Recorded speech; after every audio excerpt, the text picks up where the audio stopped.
جماعة مساء الخير. أنا في القاهرة لقيت كلب ماشية في الشارع جعانة، فرحت المحل بتاع فراخ، جبنا لها رجلين فراخ اهي بتاكلها.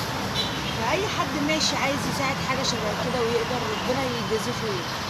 هي فرحانة جدا، هي شكلها بترضع، فرجلين فراخ من أي حد بتاع فراخ، دراي فود، أي حاجة ساعد يعني، ساعدوا باللي تقدروا عليه بس، وجزاكم الله خير. كلبة اهي وهي بتاكل سعيدة جدا اهي. بصوا يا جماعة، يعني هتحس بفرحة غريبة كده وانت بتساعد كائن. يعني سبحان الله والله، ما من دابة في الأرض إلا على الله رزقها. يعني ربنا سخرني ان انا اكل الكائن ده، وسخر المحل ده عشان الكائن ده. فتشجعوا يا جماعة، ويا ريت تبدأوا ولو بحاجة بسيطة.